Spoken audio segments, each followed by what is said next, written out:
पास में चल दिए हैं। श्रीमन नारायण नारायण नारायण, श्रीमन नारायण नारायण नारायण, भजमन नारायण नारायण नारायण, भजमन नारायण नारायण नारायण। एक जगह हम यही कीर्तन करवा रहे थे और एक बूढ़ी अम्मा रोज कथा सुने आवे, अब वो कीर्तन बोले ही नहीं। हमने बहुत कोशिश की कि शायद बोले लेकिन वो बोले ही नहीं। अब हमको अंतिम दिन कहना ही पड़ा कि अम्मा तुम ये कीर्तन क्यों नहीं बोलती हो। बोली कि महाराज जो तुम बुलवाते हो ना ये उनको नाम है ना, लेकिन आजकल की तो तुरंत कह देते ओ टिंकू, ए रमेश, ओ प्रदीप, इते आ। तो यहाँ भगवान का नाम बुलवाया जा रहा है, ठीक है। सब मिलके बोला करो, कीर्तन में कंजूसी नहीं। श्रीमन नारायण नारायण नारायण, श्रीमन नारायण नारायण नारायण, भजमन नारायण नारायण नारायण, भजमन नारायण नारायण नारायण, श्रीमन नारायण नारायण नारायण, श्रीमन नारायण नारायण नारायण। नारद जी सीधे कंस के पास में पहुंच गए। कंस बोला गुरुजी क्यों आए? बोले तुम्हारे कर्मों को रोने के लिए। देखिए नारद शब्द के कई अर्थ होते हैं, बातें न करें माता बहने। पहला अर्थ है नारम ज्ञानम ददाति ति नारद, जो ज्ञान को दे उसका नाम नारद। दूसरा अर्थ है नारम अज्ञानम ध्यति खंडयति ति नारद, जो हमारे अज्ञान का खंडन कर दे उसका नाम नारद। तीसरा बहुत सीधा सा अर्थ है नारद, जिसकी बात कभी रद्द नहीं होती हो उसका नाम नारद। चौथा अर्थ देखिए, नार कहते हैं संस्कृत में पानी को, दह कहते हैं आग को, जो पानी में आग लगा दे वा को नाम नारद। पहले तो एक ही नारद जी थे, अब आपको घर घर में नारद जी मिल जाएंगे। तो नारद जी आग लगाने कंस के पास पहुंच गए। कंस बोला गुरुजी क्यों आए? बोले तुम्हारे कर्मों को रोने के लिए। अच्छा ये बताओ कृष्ण बलराम को कब मारोगे? एक 11 वर्ष का होने वाला है और एक 12 वर्ष का होने वाला है। कंस बोला गुरुजी मैं जितने भी राक्षस भेजता हूं तो मुझे वही खबर मिलती है कि दोनों ने मिलकर के मार दिया। नारद जी बोले एक काम करो, तुम्हारे यहाँ जो शिव जी का धनुष है उस धनुष के मेला का प्रोग्राम रखो, दोनों के लिए निमंत्रण भेजो। दोनों छोटे छोटे बच्चे हैं, मेला देखने में लग जाएंगे और तुम पीछे से धोखे से मार देना। कंस बोलो गुरुजी प्लानिंग तो बहुत अच्छी बताई।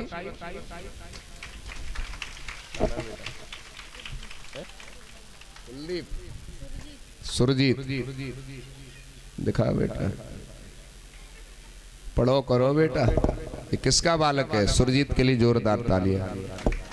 हाँ जितना यारवासी में जो मन लगा रहता है ना, है दोस्ती रखते हो कि नहीं? हाँ बेटा ने कम रखो। हाँ बोलिए गोविंद भगवान की नजर बता देती है आदमी की जो है। दोस्ती में ने कम ध्यान दिए बेटा, अगर कछु बनना है तो।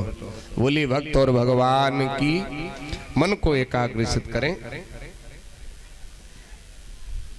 कहा दोनों को निमंत्रण भेजो, दोनों छोटे छोटे बच्चे हैं, मेला देखने में लग जाएंगे, तुम धोखे से पीछे से मार देना। बोले गुरुजी बात तो तुम्हारी बिल्कुल ठीक है। कहा मैं कुछ नहीं जानता, परसों तुम्हारे हाथों दोनों भाइयों को मरा हुआ देखना चाहता हूं। बोले ठीक है गुरुजी, आपका आशीर्वाद हुआ तो यही होगा। अब कह करके नारद जी इधर से तो सीधे वृंदावन में पहुंच गए कन्हैया के पास। कन्हैया ने कहा बाबा क्यों आए? ये बताओ प्रभु कंस को कब मारोगे? कन्हैया बोले मैं कौन होता हूं मारने वाला, क्योंकि रामन का हुए मारते नहीं हत्यारे राम, आप ही खुद मर जाते हैं कर कर खोटे काम कहते हैं कर्म खोटे मगर अपने बाद पछताने से क्या होगा, और किया परहेज ना तुमने तो दवा खाने से क्या होगा। समय की एक ही ठोकर बदल देती है जीवन को, जो ठोकर खा के ना संभला तो समझाने से क्या होगा। का मैं कुछ नहीं जानता, परसों तुम्हारे हाथों कंस को मरा देखना चाहता हूं। अब कन्हैया बोले बाबा उधर भी तारीख परसों की दे आए और इधर भी परसों की कह रहे हो। कहा प्रभु आप तो जानते मैं वही करता हूं जिसमें सबका कल्याण हो। कह करके नारद जी तो इधर से भी चले गए। अब इधर कंस ने क्या किया, रात्रि में अक्रूर जी को बुलाया और बुला करके कहा देखो मैं तुमसे कुछ छिपाना नहीं चाहता। तुम जानते हो आनक दुंदुभी वसुदेव के जो दो बेटा है ना कृष्ण बलराम, जो नंद बाबा के यहाँ वृंदावन में रहते हैं वही वसुदेव के बेटा हैं, और उन दोनों को बुला करके मथुरा ले आओ। अक्रूर ने कहा क्यों बुलाना चाहते हो, कि मैं उनको मारना चाहता हूं। अक्रूर जी कहने लगे इतना गलत काम क्यों मन में सोच रहे हो, कितना बड़ा पाप लगेगा। कंस कहने लगा केवल इतना बता दो तुम जाओगे या नहीं जाओगे, और नहीं जाओगे तो फिर मेरे स्वभाव से तुम परिचित हो। अब अक्रूर जी ने सोचा अगर नहीं जाऊंगा तो ये दुष्ट मुझको मार देगा। अब देखिए अक्रूर जी ने जाने का विचार बनाया, और जैसे ही प्रातः काल 3:30 बजे उठ करके स्नान किया, और स्नान करके अक्रूर जी ने रथ को सजाया और रथ का मुंह सीधे मथुरा से वृंदावन की तरफ कर दिया। आज के समय में मथुरा से वृंदावन का रास्ता मुश्किल से आधा घंटे का होगा। कितने का? 20-25 मिनट का, केवल मात्र 10 किलोमीटर है मथुरा से वृंदावन। और उसी रास्ते में अक्रूर जी को चलते चलते सुबह से शाम हो गई। क्यों? क्योंकि अक्रूर जी भगवान की लीला को सोचते हुए जा रहे हैं। चलते हैं फिर रुक जाते हैं, चलते हैं फिर रुक जाते हैं, कि आज उस कन्हैया का मैं दर्शन करूंगा। वो कन्हैया जब काका काका कह करके पुकारेगा कितना अच्छा लगेगा। वो कन्हैया बड़ा नटखट है, बड़ी बड़ी सुंदर लीलाएं करता है। वो कन्हैया गऊ चराता है, माखन चुराता है। चलते हैं फिर रुक जाते हैं, चलते हैं फिर रुक जाते हैं, और वक्त तो चलते चलते सुबह से शाम हो गई है, और शाम को वृंदावन पहुंचे हैं। और वृंदावन से बाहर कृष्ण बलराम ग्वाल वालों के साथ गौ बछड़े चरा रहे थे। जैसे ही अक्रूर जी को देखा दौड़ करके दोनों भाइयों ने प्रणाम किया। कन्हैया बोले काका जी अकेले में पूछा, आज तुम अचानक क्यों आ गए? बोले मैं तो तुझसे मिलने के लिए आया हूँ कन्हैया, वैसे ही बहुत दिन हो गए तुझसे मिला नहीं हो। कन्हैया ने कहा मामानी काका जी झूठ मत बोलो, हमको मामा कंस ने बुलाया है ना, वो हम दोनों भाइयों को मारना चाहते हैं ना, आप हमको लेने के लिए आए हैं ना। तो कन्हैया ने हाथ जोड़ करके कहा काका जी ये बात मेरी मैया यशोदा से मत कहना, किशोरी श्री राधा से मत कहना, गोपियों से मत कहना। अगर किसी को पता पड़ गया मैया रो रो के घर भर देगी, किशोरी जी रो रो के अपने प्राण त्याग देंगी, लेकिन मुझे कभी मथुरा नहीं भेजेंगी। कि ठीक है मैं किसी से नहीं कहूंगा। लेकर के दोनों भाई अक्रूर जी को घर आए। अक्रूर जी ने नंद बाबा यशोदा मैया को प्रणाम किया। रात्रि का भोजन का समय हुआ, भोजन किया। अक्रूर जी ने, कन्हैया ने, बलराम जी ने, नंद बाबा ने, सबने भोजन किया। और सबको भोजन खिलाने के बाद में मैया यशोदा स्वयं भोजन करने के लिए बैठी। रोटी का बस पहला ही ग्रास तोड़ा था, मुंह की तरफ ले जाना चाहती थी। नंद बाबा ने पूछा बेटा अक्रूर तू आज अचानक कैसे आया? अक्रूर ने मन में सोचा मैं कब तक छिपाऊंगा, बताना तो पड़ेगा ही। अक्रूर जी ने कहा बाबा मैं कृष्ण बलराम को लेने के लिए आया हूँ, महाराज कंस ने बुलाया है। और जैसे ही ये बात मैया यशोदा ने सुनी, रोटी का ग्रास हाथ से छूट गया और दौड़ करके दोनों भाइयों को अपने हृदय से लगा लिया कि मैं अपने कृष्ण बलराम को कभी मथुरा नहीं भेजूंगी। और भक्तों मैया यशोदा को रात भर नींद नहीं आई। पता नहीं हो सकता है ये दोनों चले ही जाएं। और भक्तों रात ही रात में पूरे वृंदावन में समाचार फैल गया कि प्रातः काल होते ही कृष्ण बलराम इस वृंदावन को छोड़ करके चले जाएंगे। अब तो भक्तों इधर कन्हैया को नींद नहीं आ रही है, मैया यशोदा को भी नींद नहीं आ रही है। और कन्हैया ने जैसे ही मकान के भवन के दरवाजे को खोला तो क्या देखा, सारी गौएं खड़ी हैं, बछड़े खड़े हैं, गोपियां खड़ी हैं, ग्वाल वाल खड़े हैं और सबके आंखों से अश्रु की धार बह रही है। गोपियों को रोते हुए कन्हैया ने देखा, कन्हैया के हाथ जुड़ गए। अरे सखियों, मैं कितने भी जन्म धारण कर लूं लेकिन तुम्हारे प्रेम से कभी उरण नहीं हो सकता।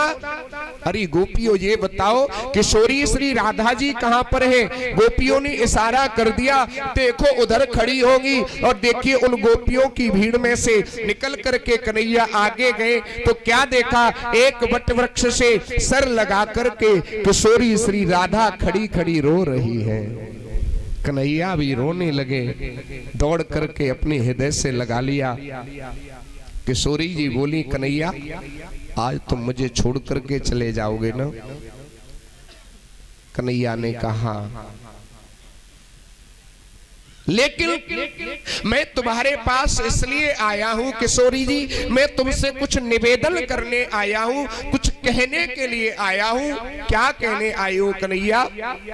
कि जब तक मैं मथुरा से लौट करके नहीं आऊं तो मेरा तुमसे एक निवेदन है, तुम्हारी आंखों में ये आंसू नहीं होने चाहिए। किशोरी जी ने उन गरम गरम आंसुओं को पी लिया। कहा ठीक है कन्हैया, आपकी आज्ञा है तो मेरी आंखों में कभी आंसू नहीं देखेंगे।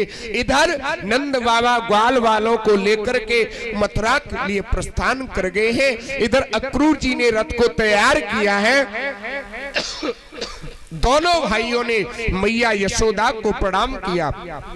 वो प्रणाम करके रथ में जैसे ही बैठने लगे, गोपियों ने देखा कि ये तो चल दिए। सब गोपियां रथ के सामने लेट गई। कहा, कृष्ण अगर तुमको जाना है तो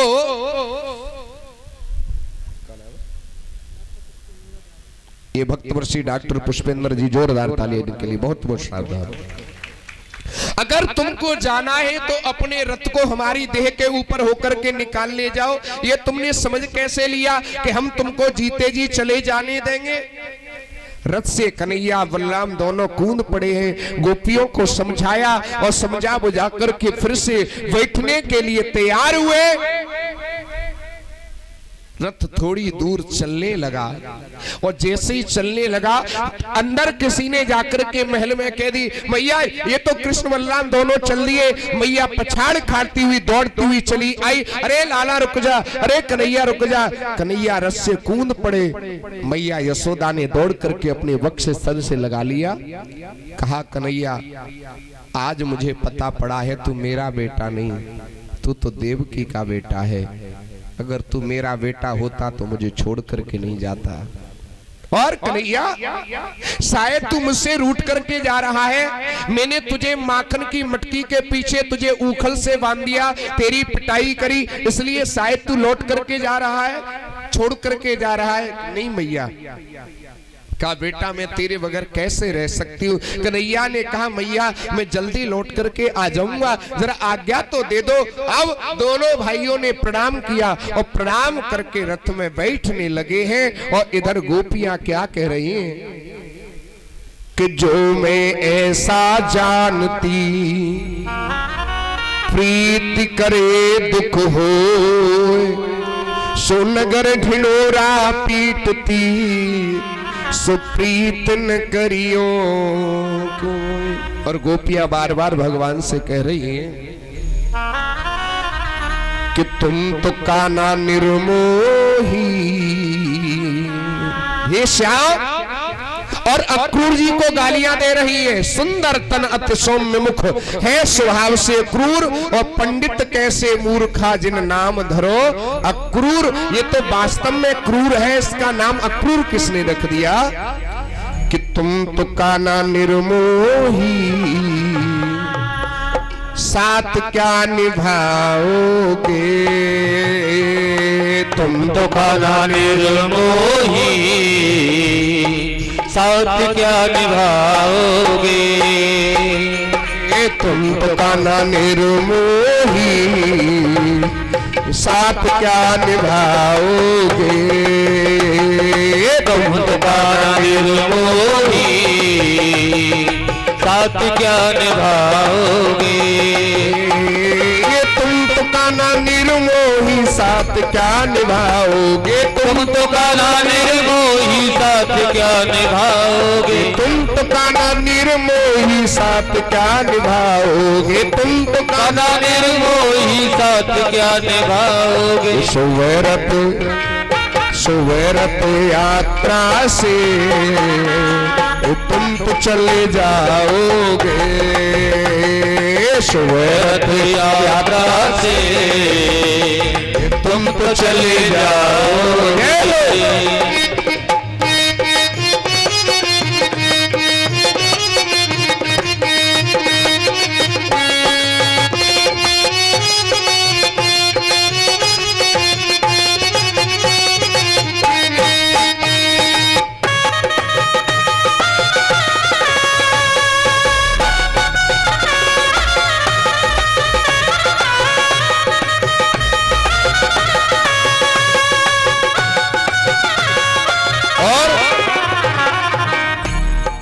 कान्हा तुम्हें मैया की याद तो सताएगी। कान्हा तुम्हें मैया की याद जब सताएगी। कान्हा तुम्हें मैया की याद जब सताएगी। कान्हा तुम्हें मैया की याद जब सताएगी। रो रो के आंसुओं से तुम तो भीग जाओगे। रो रो के आंसुओं से तुम भी भीग जाओगे। सुवरत यात्रा से तुम तो चले जाओ। प्रणाम किया है। प्रणाम करके दोनों भाई रथ में बैठ गए। समय की मर्यादा को देखते हुए अब जैसे ही रथ ओझल होने वाला था, मैया ने गोपियों ने बहुत आवाज लगाई। कन्हैया ने इशारा कर दिया, मैं परसों लौट के आऊंगा। परसों की कह के भगवान प्रस्थान कर गए हैं। बीच में यमुना जी मिली है, तो यमुना जी में अक्रू जी ने डुबकी लगाई और शेषनाग की सैया पर कन्हैया को देखा। अक्रू जी समझ गए ये साक्षात परम ब्रह्म है, कंस इनका बाल बांका भी नहीं कर सकता है। वहीं पर दोनों भाइयों को छोड़ करके कंस के पास चले गए और कंस से कह दिया मैंने तुम्हारा काम कर दिया। दोनों भाइयों को यमुना के किनारे छोड़ के आ गया हूं। पेड़ पे करके ही अब